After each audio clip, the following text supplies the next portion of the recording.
Good morning. Today, I want to just say hi and good morning. You know, um, I have this concept of coffee talk, and I'm in the investment business, so kind of a market coffee talk. But it's really come to my attention that a lot of my friends and people that want to just chat in the morning really want to talk about more broader issues. So today, I wanted to just kind of introduce you to the concept of the market coffee talk. So the idea is that in the morning, we'll have a cup of coffee, Prost, or L'chaim, whatever you want to say. And we want to just talk about things that can make a difference in our life, something that's more uplifting, something that is going to help us through these times. This whole pandemic has cramped people down in terms of their ability to socialize, and so I thought live would be good. So you can comment anytime, and I can see your comments, and we can actually talk and be interactive. So today I want to talk about the power of a light bulb moment. I was been doing a bunch of different writing as I do every morning, and it came to my attention that in my life, and pretty much in everybody's life, and in your life, you probably have had certain things that have happened in your life that had led to a massive, major light bulb moment that has led to progress to your life in general, whether it be financial or professional or personal. Or I know some of you have lost a tremendous amount of weight. I've lost a bunch of weight. I need to lose more, but I've lost a ton of weight too. So I think these are the kinds of things that um, I think can make a big difference. And if you can accelerate light bulb moments, that's really helpful. So I thought I would share with you some of my, I guess, big life story elements that have led to some big light bulb moments for me. I'd like you to comment. Let me know what light bulb moments you've had, and share that, or any kind of quote or uplifting quote that you see that has come and made a difference in your life. But so just to give you a little bit of background about me, because you may not know much about me. Some of you know a lot about me. But I was born in Blue Island, Illinois, which is on the south side of Chicago, and at St. Francis Hospital. So I lived there throughout my elementary years. And during that time, you may be familiar that there was a ton of racial tensions and strife in South Chicago, and really in the country during that time. And I kind of grew up in an area that was white, quote unquote, but not very far from us was an area that wasn't white. And so there was a lot of tensions growing up. And I learned some things from there. My mom hated it there, and she really wanted to move. So she finally convinced my dad to move back to Texas, where they're from. So we moved back to Texas. And one of the things I learned is that, being a young kid from Chicago, I had more of a Chicago type attitude, Chicago type speech, language, accent. And everybody was like, "Hi, y'all," and I wasn't used to that. And the first thing, one of the big light bulb moments I had as a very young child, was that you have to learn how to adapt. You have to learn how to adapt, or you're not going to be able to make friends. So I really learned quickly that, I want to have friends. And so I better certainly adapt. And that was a big light bulb moment for me then. And ever since then, I've kind of been more of an adapting type of a person, being able to thrive when things are not looking good. And that's served me well. And so after I had been there for a while, I really discovered my first love. And I've really had two massive loves outside of my marriage, of course, that in my life. And the first love that I discovered was music. I fell in love with playing the electric guitar. And those of you who know me, I love playing electric guitar. I excel at it. And I like playing really progressive type things that are more difficult to play. And so I played my first concert when I started playing in a band when I was 11. By 13, I was playing in front of like hundreds of people, respectable amounts. And we were playing rock, some Led Zeppelin, and other popular rock that was at that time. And as time went on, I played pop. I played a lot of different genres. I played whatever was popular, even the 80s pop type music. So that was really my first love. And the big thing that I learned there, the big kind of light bulb moment for me, was that if you pursue your passion, what you love, and you actually have a skill at it, it will thrive. So that combination of your passion and your skill. So I learned that really pretty young. I feel very lucky because I've always kind of had that. I learned that young, and that has served me well through time. And so I'm wondering, have you gotten to the point where you're really pursuing your passions and your skills in a joined way that is adding value? I think a lot of people aren't right now, and now is the time. Now is the time to do it, because we have, this pandemic is allowing people to really reinvent themselves, and now's the time to do it. So I highly encourage that. So just moving on in my life, I found my second love. One of the things that I did was I grew up in a kind of a white, blue collar family. Didn't really have a whole lot of money growing up, and I was good in music, but I decided not to go into music for a degree when I was in high school. So I was taking some odd jobs working construction. I had a girlfriend at the time that had a brother who had a construction company. So I was working in these really nice, beautiful homes that had like plush, you name it, like tennis courts and big, huge bathrooms. And we were laying very high-end marble and sculpting things. It was really high-end stuff. And I had this curiosity, like, why is that the man that owns that house, and I would see him walking through, he'd be wearing this beautiful suit. Why is he doing so well? And I am sweating my butt off earning $5 an hour, you know? And it got my curiosity going. And I actually learned, and I'm not exactly sure how it happened, but I learned this concept that things don't happen to me so much, but I make things happen. And it was a surprise light bulb moment of personal responsibility. And it rushed over me really hard and fast. Like in a year's period of time, I went from like things kind of happen, I don't know why they happen, to I can control a lot of my destiny. Obviously, there's divine providence in my world. I believe in divine providence, and you can't have full control, but you have a lot of control. We are endowed with this ability to take personal responsibility, and we are obligated to take personal responsibility. And once that happened, my entire life changed. So I knew I needed to go back to school. I wasn't sure what I wanted to do. I thought I was going to do music, and I said, I got to do something. And I need to get into go back to university. So I was like dead broke, right? So I mean, I think there was a period of time where I had like a loaf of bread and some salsa in my refrigerator. That was it, It was that kind of a thing. So I was working multiple jobs, taking a bus, not to work, trying to figure out how I'm going to get back into school. So I went, and I was lucky. I was really lucky because my grandfather let me borrow or rent, actually, a house. It was a house that he built with his own two hands. Really incredible. I believe he built it right after the war. Anyhow, so there was nothing in this house, very small house, but one box was in the center of one room, and in that box there was a bunch of books.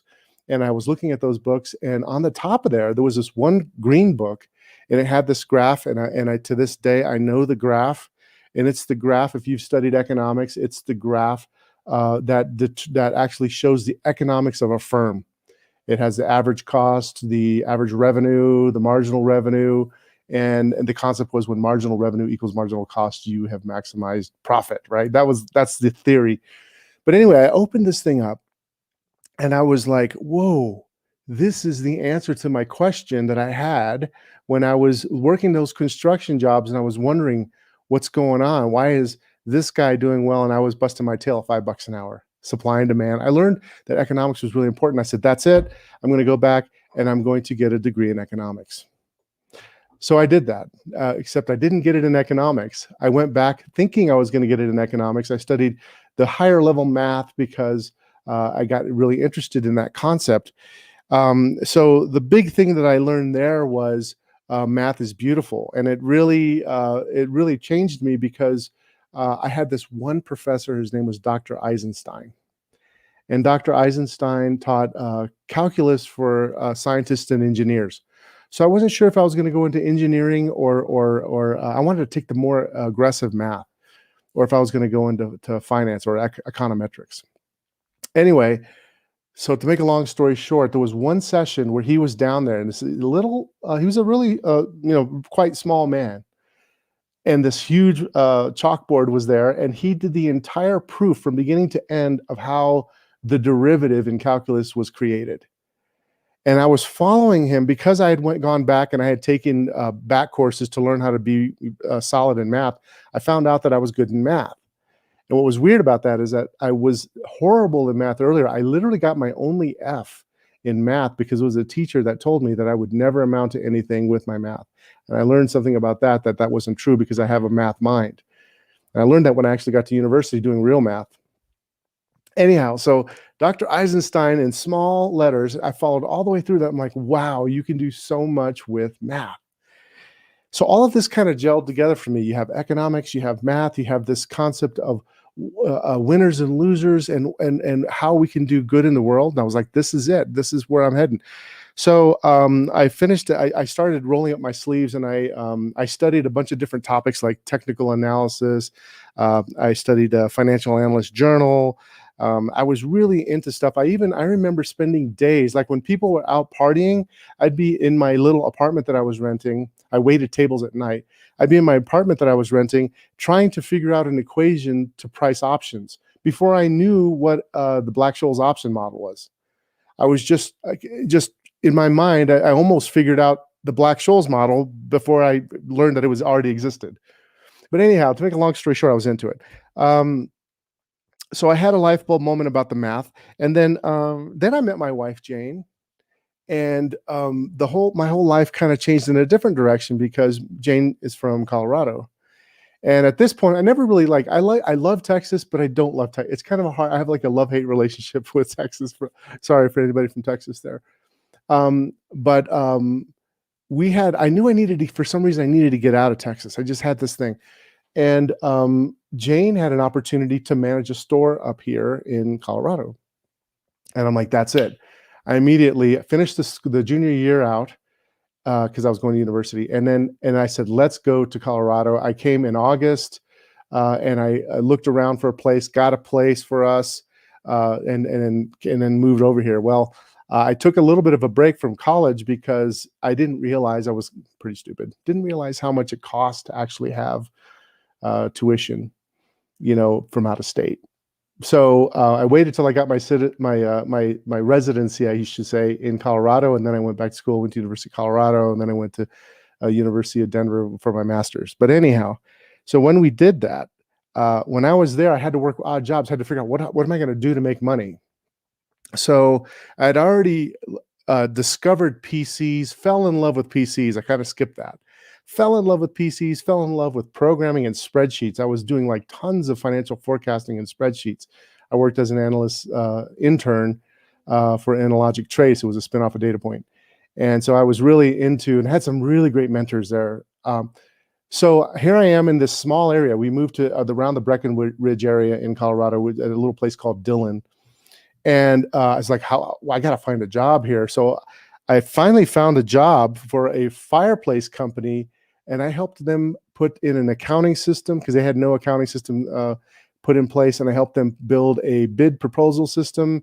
And I helped another company raise money. I did a business plan for them, did all the financial forecasts, and helped them raise money so that they could grow. And it was like my first $1 million plus deal that I had done. And I was, in university learning these things. So that's when I had another light bulb moment, and that was that I'm an entrepreneur. So, and that that's kind of my thing. So I'm wondering about you though, like share with me what light bulb moments you've had. And is it time right now for you to have another light bulb moment? I just get this feeling that people need another light bulb moment. I feel like I'm having light bulb moments right now, actually. So, so that was another light bulb moment I wanted to share with you because I think it relates to maybe to you. So far, is it, are you adapting to change like you should? Are you pursuing your passions and your skills? What are your passions and your skills? Are you embracing personal responsibility rather than things just happening to you? And then the last thing I wanted to talk about here in this section is, one of the things that I look back at my career now I started off, I worked for a brokerage firm. Once I got out of the university, I worked for a large brokerage firm. And then I went to go work for, even more into my passions, for a small fund. And I learned a ton about programming, trading strategies and stuff like that. And during that period of time, I learned a ton of stuff, but then that whole job closed down. So that whole firm closed down. So I needed to figure out what to do. So I was like sink or swim. So I started my company, right? I started a company, and I built that company up. And so I had this progression where I built the company up, and then I sold the company before the or not the dot-com bubble, but the financial crisis. And I was thinking, now what am I going to do? And then I made a mistake. And this is where, I think you learn your light bulb moments from mistakes. I made a mistake of selling and then going to work as a portfolio manager, senior portfolio manager for a very large bank. And it was a very respectable, I would consider it a very relatively prestigious job. It was a VP job, working with very large multi-million-dollar CEO type clients and stuff like that. But what I learned there was that I'm really an entrepreneur, right? It really sunk in there. It's like, man, I made a mistake. I had to get out of there. As you was just no doubt about it. So I had this, I consider that a lull. Even though, financially I was making good money and all that, it was a lull for me personally and professionally.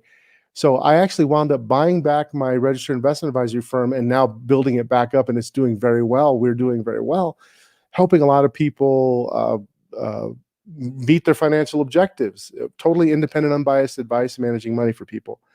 So that was a huge progression. And when you graph it out, I kind of had this up lull, but every lull led to a higher high. And that's my hope for everybody. And I hope to continue to do that in the future. I think we're at a little bit of a lull for many people. For us, it's been very strange. We're actually moving higher. But I want to tell you that the concept, the light bulb moment there, was that it's about progress, not perfection. You're going to have these pullbacks. It's kind of like the stock market. You have these pullbacks and then you hit new highs. And so are you having progress right now, or are you in a little bit of a setback? So how can you get into progress mode and how you can be a winner? So that was a big thing. So the last kind of light bulb thing I want to talk about, big light bulb for me, has been focus on your progress, not on your perfection. Like, what are you going to do next that's going to be better? I always talk to my kids about their schoolwork, and I don't have a problem if you're struggling with something and then maybe your grade's not a perfect A. But if you're not trying and you don't get a perfect A, that's different. If you're just sloughing off and you're not getting a decent grade, it's one thing if you can make A's and then you're just kind of hacking off, just not doing anything. So it's about that progression and knowing that you're not going to love every subject. And so anyway, so I thought I'd share that with you, some of the light bulb moments. So I'm hoping that you share this with people, like it. So this is going to be streaming, by the way, on YouTube as well as on Facebook. So be sure to share this out to people. I'm going to be coming on at 8 in the morning and talking about a lot of things. I'll also be mixing in what's going on into the markets, what's happening in the financial world, answering any questions you guys have regarding anything financial. And we'll just take it from there and see how this thing goes. I think it would be fun, and I want to have some fun too in interaction. So as we just start this off, I know that there's going to be a lot of kind of learning along the way. So hopefully you have a little grace with that. But yes, like, share, subscribe, get notifications, and we'll see you again at 8 in the morning. Hope you're having a great day. Take care.